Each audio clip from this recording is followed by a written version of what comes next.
For 33 years, Arthur Miller walked Route 7 with the precision of a man whose feet knew every crack in the pavement. Each day began the same. 6 a.m. oatmeal, 1 slice of toast with apricot jam, and 1 cup of coffee. Black, 2 sugars. By 6:45, Arthur was at the depot. By 7:10, he was on the route, wearing shorts no matter the weather. He was 59 now, slightly stooped from time, but reliable as sunrise. Letters were sacred to Arthur, not for what they said, but for what they represented. Order, schedule, a world that ticked like a well-wound watch. He didn't traffic in emotions. Birthday, cards, or the small talk people often tossed his way, like crumpled paper. The neighborhood had long stopped trying. Children who once tried to squeak a smile out of him had resigned, dubbing him affectionately, or perhaps not, as Mr. Grumbles. The nickname never reached Arthur's ears, or if it did, he pretended it hadn't. The houses along Route 7 were mostly quiet by the time he made his rounds. A young mother on Magnolia Street always nodded at him, with sleep still clinging to her eyelids. An old man on Rosewood Lane saluted him every morning, like they were veterans of the same war. Arthur had never served, but he returned the gesture. Routine was important to everyone. It was late. Spring, when the disruptions began. A new family had moved into the blue house on the corner of Sycamore and 8th. Not that Arthur cared, but what happened outside that house one Tuesday morning made it impossible to stay indifferent. He was flipping through the mail in his hand, stepping over a cracked tile when he felt it. A thump, then another, not on the ground, but against him, and then a blur of fur, a golden blur, a beast with a tongue seemingly larger than its brain, tackled him with gleeful abandon. Long legs, oversized paws, a tail that beat like a drum against Arthur's thigh. In seconds, Arthur found himself assaulted by kisses, furry enthusiasm, and a powerful odor of grass mixed. With kibble, Get off me! Control your beast, he bellowed, pushing at the dog's chest with his elbow, while protectively clinging to the stack of letters like they were state secrets. A young woman darted out from the porch, yelling apologies. Max, no, I'm so sorry. He's still a puppy. Max didn't seem sorry, nor did he stop. Arthur returned the next day, armed with vigilance, and perhaps, underneath it all, thread of curiosity. He eyed the porch cautiously. No sign of the golden menace. He placed the mail carefully into the box, glancing left and right. Silence. Then, thunder. Max barreled around the corner from behind a bush, tail spinning wild and tongue swinging free. Arthur tried to pivot, but was bumped again. Less dramatically this time, but still enough to leave a muddy paw print on pristine khaki. Please. Arthur snapped toward the porch, where the woman waved sheepishly. This is a professional government service, not a carnival. But it didn't stop. The third day, Max was already waiting, leashless, posted like a soldier on the front lawn. When Arthur approached, Max took off like a rocket, bounding to meet him with such excitement one could half believe he was welcoming home a long-lost friend. What is the meaning of this? Arthur muttered as Max danced around him like a colt of one, inspecting his satchel and then gently wrestling it from his side, before flopping proudly onto the grass, bag in teeth. Arthur retrieved it with great ceremony and a look that could curdle milk. Days passed, then weeks. Max kept growing, bigger, louder, and even bolder. He started helping, grabbing envelopes with his teeth and prancing around before dropping them somewhere nearby, slightly damp and sometimes missing corners. The Martinez family received a catalog addressed to the Hammonds. The Petersons got a magazine Arthur didn't remember even carrying. Yet somehow, Arthur always knew where the misplaced mail ended up. He scolded Max daily, but the scolding softened. "You are not employed by the United States Postal Service," he sighed one morning, as Max slobbered affectionately on his socks. Neighbors began watching the morning show from behind curtains and steering wheels. Someone filmed a clip of Arthur growling at Max while Max plopped his butt firmly on Arthur's shoes. The video made it to a local Facebook group. Not long after, parents started timing their morning routines so the kids could peek from porches just in time to catch Mr. Grumbles mid-wrestle with a golden blur. Then came the rainy day. Arthur trudged along the wet sidewalk under his battered umbrella, rain pelting sideways. The sky was a moody gray, the sort that made coffee taste bitter and old injuries ache. As he stepped onto the usual yard, sycamore and 8th, something felt quiet. There was no bounding cheer, no springing tail. Max just sat at the edge of the porch, wet fur drooping, gaze steady, body still. Not asleep, not sick, just still. Arthur paused, gazed at the animal. Something shifted unspoken between them. Maybe it was just the rain, or the silence. He reached into his coat pocket and pulled out a single, dry dog biscuit. Holding it out awkwardly, he walked up the steps and placed it gently near Max's paws. "Morning," he muttered. Max leaned forward, and for once, didn't lick, didn't jump, just took the treat with care, crunching slowly, watching. Arthur nodded once, turned and headed back into the storm, damp and, strangely, lighter. The next morning, Arthur approached the blue house with greater caution than usual. His satchel, now looped more securely around his shoulder, swung slightly as he stiffened his back. Maybe the beast had tired of the game.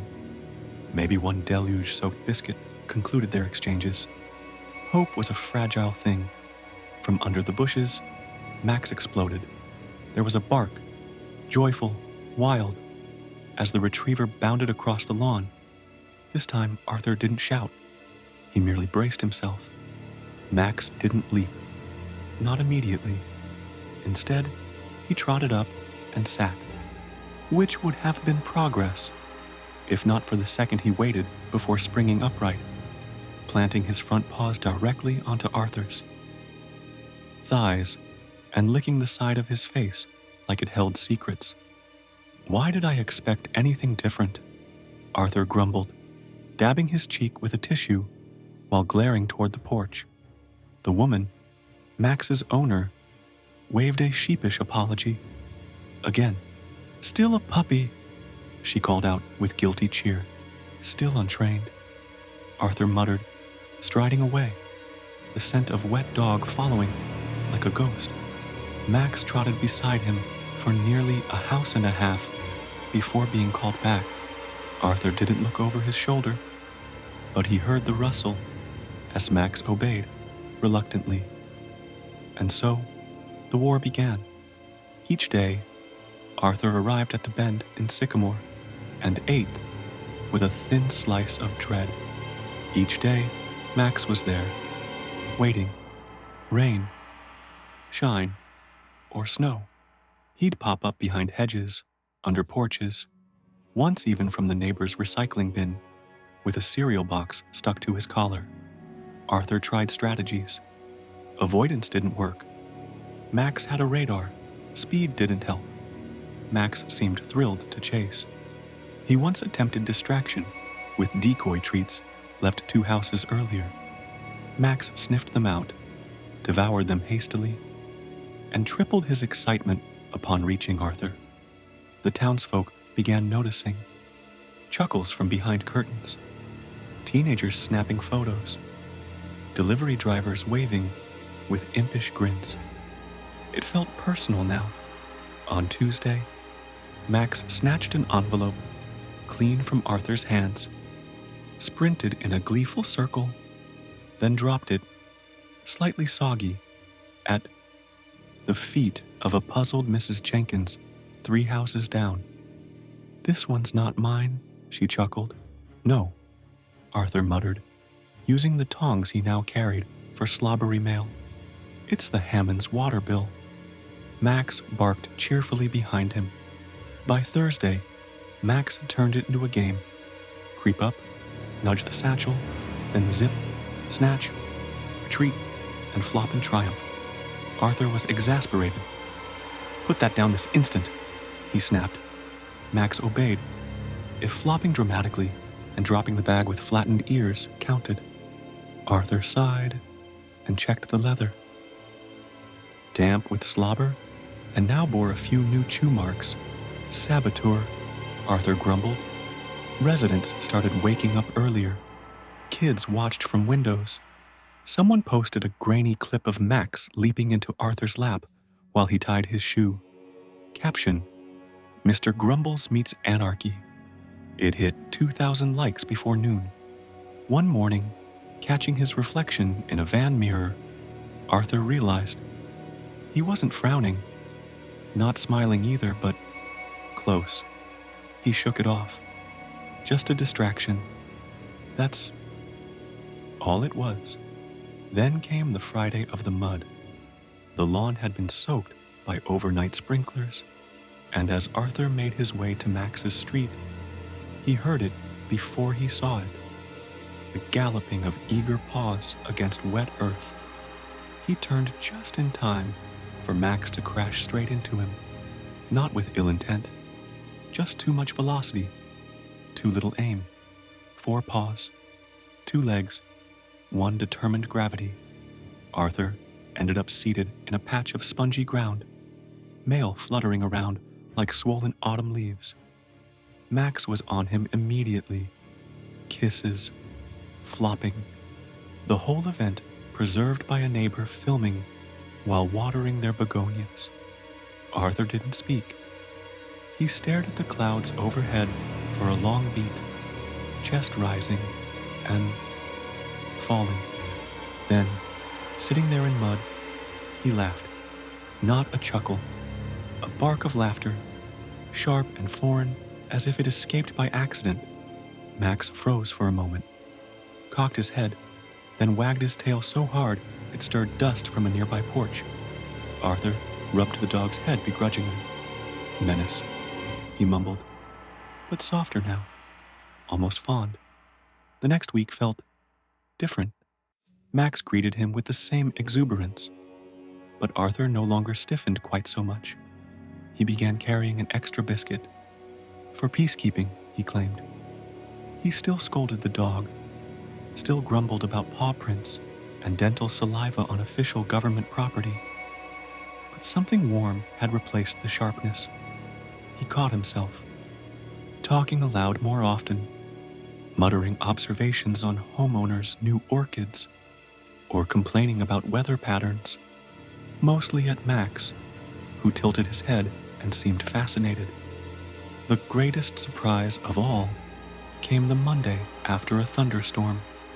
Arthur stepped through the gate, brushing water from his cap, preparing to be ambushed. Nothing. He frowned, looked around. There was Max, under the porch awning, seated calmly, watching. He didn't move, didn't bark or bounce, just sat, ears perked, tail resting against the damp floorboards. Arthur hesitated. He walked forward, slowly. Max stayed still. Then, for the first time, Arthur reached into his pocket without sarcasm and gently tossed a biscuit onto the porch. Max took it carefully, like it was something sacred, and together, In that gray hush of post-storm damp, they lingered, not attacker and victim, not dog and nuisance, just two souls accustomed to routine, finding, perhaps, the beginning of something else. By the time Max turned 3, the early chaos of their meetings had matured into something resembling a ritual. Arthur arrived at Sycamore and ate promptly each morning, and Max, older now, but no less joyful, met him with a soft bark, tail wagging in wide, deliberate sweeps, his energy focused and affectionate. Arthur no longer flinched. He gave a perfunctory nod, sometimes a muttered, "Morning," and always, from his pocket, he pulled a biscuit. Max sat, took it gently, and nudged his hand before walking alongside him. Their routine quietly stretched, first to the corner of Elm, then nearly the whole block. On quiet mornings, Max would finish the route. Arthur told himself it was practical. Max kept other dogs calm, made people smile, gave kids something to watch. PR tactic, he muttered once. Slipping Max a second biscuit behind the wheel of a parked sedan. But somewhere after Max's 4th birthday, Arthur found himself talking. It began with comments, observations on who hadn't picked up their newspaper, the unruly state of someone's flower beds, or newly poured sidewalk concrete that was already cracking. His voice never rose above conversational murmur, yet it was always directed toward Max. Max didn't interrupt. He never barked during these exchanges. He simply trotted along, head slightly tilted, body at ease. As a listener, he was devoted. Eventually, the words grew more personal. Arthur once pointed out the very bush he'd tripped into 15 years back, when the city replaced the plumbing on Walnut Street. Another morning, he described the mail truck he first trained on, a clunky beast with no heat and a steering wheel that shook like a leaf in wind. He even told Max which day of the week brought the heaviest mail load. Max wagged in solemn appreciation. No one else heard these stories. Arthur hadn't told them in decades. Spring bled into summer. Max turned 5, then pushed toward 6. His coat shimmered gold in the sun, and his energy remained steady, if now more measured than manic. He no longer attempted to run off with the satchel. He contented himself with pacing at Arthur's side, occasionally sniffing hedges or waiting patiently while mailboxes were serviced. Arthur started saving certain letters for that stretch of road, not for any official reason, just instinct, as if those streets meant more with Max 2 paces away. One overcast morning, Arthur arrived on his day off. No uniform, no satchel, just a biscuit in one hand and an old baseball cap shading his face. He knocked on the door, and Max's owner, Melanie, blinked in surprise. "I thought you were off today," she said. "I am," Arthur replied, holding out the biscuit. "Just had extras." "You're not fooling anyone," she smiled, stepping aside. Max trotted out, tail swishing. Arthur patted his head and sat on the porch steps. Melanie disappeared inside. For a long moment, man and dog just shared the silence. Then Arthur sighed and spoke. "She used to sit like that on our old steps, just like you, quiet, always listening." It seemed random, but Max didn't blink. He just shuffled closer, resting his head against Arthur's shoe. She liked apricot jam too. Said it reminded her of Sunday mornings when her mother baked. Arthur smiled faintly, gaze lost to memory. "Never did make the jam like she did, though. Suppose I never needed to. She always had a jar." Max exhaled. eyes soft. His tail tapped once against the wood. Arthur told more that day. He spoke of Rachel, his wife, how they met in college, how she laughed like a church bell, knocking loose coins around the room, how suddenly she was gone. Illness, faster than grief could process. She was the reason I joined the service. Needed something to do once the house went still. Max didn't move until the end, just listened. That night, Melanie posted a photo. Arthur on the porch, Max by his feet. Caption, "Some friendships don't need words, but they still tell every story." That summer, Arthur's smile became more familiar to the neighborhood. The kids waved harder. The teens he once scowled at offered water bottle refills. Their laughter didn't bother him the same way. Busybodies who used to avoid his route now lingered in their gardens a little longer, hoping for a chat. He'd never quite admit it aloud, but the presence of a golden-coated companion transformed Route 7 into something Arthur hadn't found in years. Company. Arthur's body showed signs of the years, though. His right hip stiffened after rain.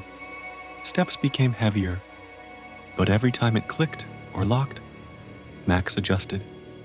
He slowed when Arthur did, paused when Arthur leaned briefly on a fence post. "Not so fast today, huh?"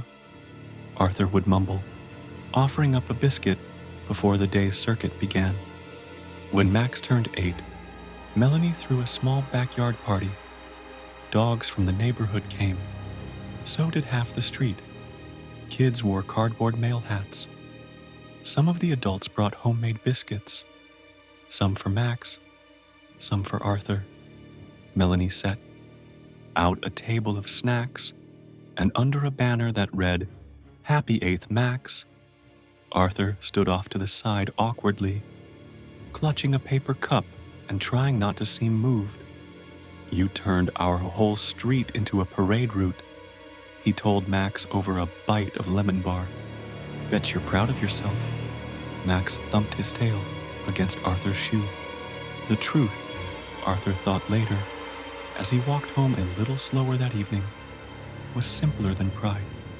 Max had made him feel necessary, not because of mail, or duty, or obligation, but because he showed up. And every day, Max had waited. Back on Route 7, the summer ended with golden leaves curling corners of walkways. Max began walking shorter stretches, a block or two, then back. The quiet porch moments and shared biscuits remained. Arthur began carrying a small notebook, not for work, but for thoughts. Neighbor quirks, the way Max's ears twitched at certain sounds. He never explained it. Max just listened. By 9, Max's gait changed, slower on stairs, a bit behind on cool mornings, but his tail still wagged, and his greeting was just as warm. Past, but his movements had traded the chaos of youth for something slower and steadier. Arthur noticed, but said nothing. At first, he simply adjusted his pace, then began choosing a slightly shorter route when he knew Max might be joining. He no longer expected the golden retriever to race him to mailbox posts or wrestle his satchel to the ground. Max never seemed disappointed. If anything, he looked relieved. One cold morning in early January, Arthur arrived at the familiar house on Sycamore and 8th and paused. The porch was empty. No tail-wagging blur, no bark breaking the stillness. He waited a moment, rocking on his heels. Then he knocked. Melanie opened the door wrapped in a bathrobe, dark circles under her eyes. "He's at the vet," she said, voice gentle and tight. "Something with his legs. They think arthritis. We're waiting on scans." Arthur nodded once, the motion stiff. "Tell him I said hi." he mumbled, stepping off the porch before she could respond. That afternoon, off route and without permission, Arthur arrived at the veterinary clinic. The receptionist tried to stop him, but he simply adjusted his coat and muttered, delivering a message. He found Max in a metal crate, eyes dull but alert. The tail thudded once. Arthur pulled up a plastic chair, his knees cracking as he folded into the seat. For a long time, neither moved. You always were dramatic, Arthur said. Eventually, Arthur reached into his pocket. They let you eat this yet, or do I have to lie? Max took the biscuit gently. No celebration, just a soft look and a head resting against Arthur's hand. The vet came in, asked Arthur to leave. He nodded, but lingered a few minutes longer. You better be on your paws by Friday, he whispered. We've got work to do. Max returned home the next day. No more walks, just yard visits. Pain meds, supplements. His fur still shone, but things had changed. But he now climbed stairs like an old man, careful and deliberate. Arthur reorganized his route. It took some convincing, but he managed it, adjusting the order so Sycamore came last. Gotta end good, he told his supervisor, who didn't ask questions. Each day, Arthur brought a story with the mail, a brief report of the neighborhood, the Hendersons' begonias that survived the frost, the bratty terrier that got his head stuck in a fence, the peculiar smell coming from the Jacobson mailbox. Max listened from his favorite spot on the top step, blanket tucked underneath him. Sometimes he closed his eyes while Arthur talked. Other days, he gave a soft whine in response, tail brushing the wood with quiet rhythm. Arthur kept bringing biscuits. On particularly cold mornings, he'd wrap one in foil to keep it warm in his coat pocket. You better appreciate this, he said, on a windy Tuesday. Could have brought one of those dry, flavorless kind. Max's snout touched his knee, brief and grateful. One evening, well after mail hours, Arthur returned. He wasn't wearing his shorts, no satchel, just a sweater and scarf Melanie had once commented on. Makes you look like someone's favorite grandpa. He knocked. Melanie answered again, this time with a tired smile. You can sit, she said before he could ask. He lowered himself beside Max on the porch bench, his hand resting on the dog's back now, thinner under all that fur. It took him an hour to say what he came to say. How do you do it? He asked the dog quietly. Just wait. Just sit there like you're not worried. Like time's not a cruel joke. Max let out a breath. Not a sigh, exactly. Just air, leaving gently. You forget how fast it all goes, Arthur continued. 1 minute you're punching the clock, and the next, something shows up. Fur covered, overly friendly, tail like a metronome. His hand fell to Max's side. Still warm, still solid, but leaving, bit by bit. I'm not good at the whole goodbye thing, Arthur muttered. Never was. He sat a little longer, until Melanie came back out with a blanket and draped it over them. Both. I'll be back in the morning, he whispered. Arthur left no biscuit that day, just his warmth beneath the blanket, his silence, and the sounds of two old souls breathing under a sky that never stopped moving. The next few weeks fell into a gentler rhythm. Max remained on the porch, sometimes not moving, until Arthur came within arm's reach. The daily stories continued. Arthur spoke of mailbox mix-ups, a biting wind on Alder Street, a toddler he saw hug a fire hydrant. One morning, Arthur made it through his whole route, with something knotted in his chest. Arriving at the blue house on Sycamore and 8th, he was greeted not by Max, but by Melanie stepping out, red-eyed and quiet. "He's resting inside today," she said, voice paper thin. Arthur blinked at the porch for a moment, then nodded. "He likes when I leave the story anyway," he said, gently pulling a folded paper from his coat. Melanie took it, pressing it to her heart before stepping back inside. The next morning, Max wasn't at the window. Arthur left a biscuit anyway, wrapped in foil, placed on the top step beside the mail. 2 days later, Melanie met him at the walkway. Her face was pale, her fingers trembling as she held out an envelope with weightless reverence. "He wanted you to have this," she said, handwritten on the front, in careful script. "Arthur." He opened it right there. Inside, a photo. Arthur on a bench, Max sprawled across his feet, sun pouring over them both. On the back, a paw print pressed into ink. Beneath it, in soft cursive, "Thanks for making my life a walking adventure. Love, Max." Arthur stood motionless for a long moment, then folded the note neatly, as if it were part of the morning mail, and tucked it into his shirt pocket. He didn't come to work the next day, or the one after. Neighbors noticed. At first, they assumed illness, but when they saw Arthur at the corner cafe 3 days later, coat buttoned, hands wrapped around his cup, like something precious, they said nothing. The morning after, a small wooden plaque appeared under the mailbox of 812 Sycamore. Max the mail. Dog, friend to all. Kids brought daisies. Someone set a biscuit beside the sign, wrapped in foil.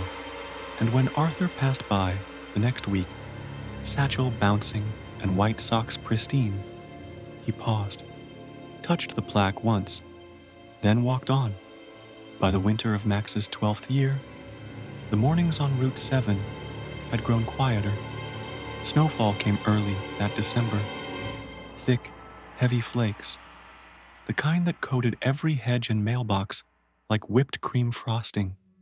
Arthur layered up in his coat, buttoned as tight as dignity would allow, but his knees still creaked, and his breath caught in clouds.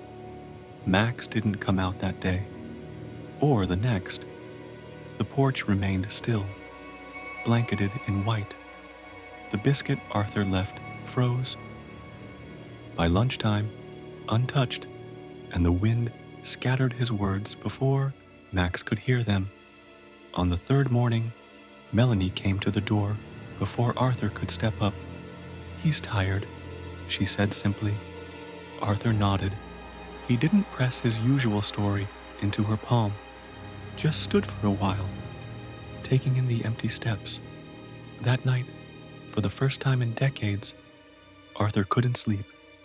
He walked his small living room in circles, mailman's discipline unraveling thread by thread. At 11 p.m., he bundled himself against the cold and slid something into his coat. 2 dog biscuits, wrapped in an old napkin. He walked Route 7. The snow muted everything. Lights inside the houses glowed softly, unaware of his passing. He didn't stop at the mailboxes. No satchel, no delivery, just memories that lived door by door. When he reached Sycamore and 8th, he stood motionless in front of the porch. Then, slowly, he lowered himself onto the bottom step. "I used to think the worst part of these winters was the cold," he whispered. "Turns out it's the silence." The next morning, something had shifted. Melanie met him at the walkway, her eyes soft with something both warm and grieving. "He's not coming out anymore," she said. "We've moved his bed to the fireplace. He sleeps most of the day." Arthur didn't try to speak. just lowered his satchel and pulled out a folded paper, a note, short and meandering, a story about a squirrel who kept darting across Elm Street. He'd named it Gustav. Melanie took it, smiled weakly. "He still listens," she said. And so each day for the next week, Arthur left notes. Monday, Gustav the squirrel had stolen someone's sandwich. Tuesday, someone had tied a red ribbon to a mailbox on Magnolia, and Max would have barked at it, for sure. Wednesday, Arthur wrote about the memory of Max stealing his glove and turning it into a championship tug-of-war match across 3 lawns. Thursday, a poem, the first Arthur had written since college. Clumsy lines about golden fur and stubborn kindness. That night, Melanie called. "I think it might be soon." Arthur came the next morning, but Melanie didn't meet him. Instead, an envelope waited on the top step, placed gently in a silver tray. On the front, his name again, Arthur. He hesitated, then opened it. Inside, a single picture, him and Max on the porch years earlier. Arthur laughing, eyes squeezed against a rare grin. Max, muzzle flecked with gray, pressing against his knee like it was the only thing anchoring him to earth. Taped above the photo was an ink print, a paw, firm and clear. On the back was a single sentence: "Thanks for making my life a walking adventure. Love, Max." Arthur stood on the porch for a long time. The wind brushed past, weaving through his coat. He folded the note carefully and tucked it into the inner pocket of his shirt, over his heart. He didn't return to the depot that day. For the first time in 33 years, Arthur's route ran without him. The postmaster called, but Arthur didn't answer. Not that day. Not the next. It was 3 mornings later when a neighbor spotted him sitting on the porch bench on Sycamore, hands folded, staring at the patch of snow where rough fur once sprawled. He didn't move for an hour, and then, when he finally stood, he placed a single biscuit, foil-wrapped and warm from his coat, under the mailbox. That afternoon, the town began to show up. A small wooden plaque appeared at the edge of the lawn, nestled just beneath the box. Someone had carved it by hand. Max the mail dog, friend to all. Kids left drawings, cards, letters addressed simply to Max. Someone laid out daisies, arranged like little suns in the snow. For a few days, delivery drivers left packages at the end of the walkway, not out of caution, but reverence. And when Arthur finally returned to work, the following Monday, wearing his uniform with a stiffness that came from somewhere deeper than age, he paused at 812 Sycamore, touched the plaque once, and walked on. That afternoon, he returned again. Off shift, no satchel.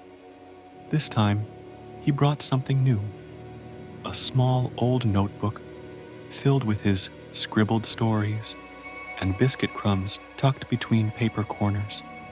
He sat on the top step, read aloud to the empty porch, and swore.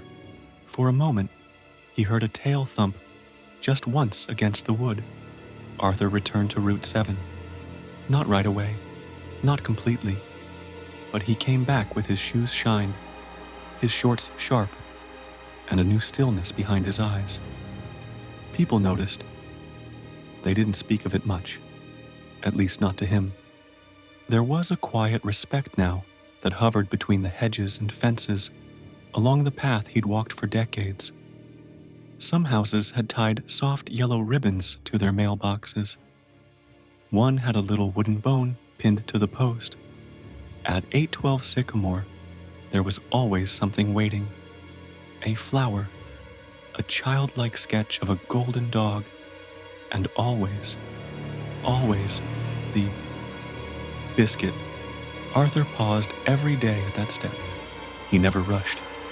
He'd pat the top of the mailbox softly, as if greeting a ghost, leave the latest drawing or biscuit from a stranger placed just so, and continue on. That summer brought a new addition to the house. A puppy, small, clumsy, golden as the sun on clean skin. Melanie's niece had brought her over one weekend, left her behind the next, said she'd found the place where dogs belonged. The puppy had Max's color, but not his quiet. She was a storm in miniature, spinning in circles, nipping at shoelaces, barking at her own tail with indignation. She was trouble. Within a week, she had lunged out the door and stolen Arthur's satchel mid-delivery. He gave chase half-heartedly, cursing under his breath with more performance than heat. When he finally caught her, panting, fur-tousled, and satchel dragged lopsided along the lawn, he just knelt down and stared. "You've got big paws to fill, kid," he said, ruffling behind her ears. The tail wagged, untrained, erratic, wonderful. Arthur stayed longer on that porch now. After his shift ended, he'd rest with a thermos of tea and his notebook. He'd read aloud, bits of nothing, scraps of days, notes about which flowers were blooming and which kids left stick figures in chalk along the sidewalk. The puppy would curl beside him when she tired and gnaw quietly on a biscuit he always claimed.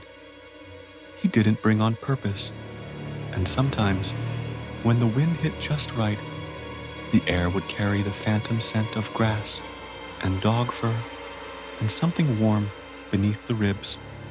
Arthur wrote more now. Notes turned into paragraphs. Paragraphs turned into pages. He started keeping a second notebook, and every week he left a letter under the mailbox. Each began the same way. "Dear Max, today on Route 7." They were never signed. He didn't have to. A few neighbors began their own traditions. The Reyes boy started drawing a comic strip called The Tales of the Mail Dog. Mrs. Lynn from Walnut Street put up a little bowl of water at the end of her sidewalk with a note, "For Max's friends." Arthur saw it all and said nothing.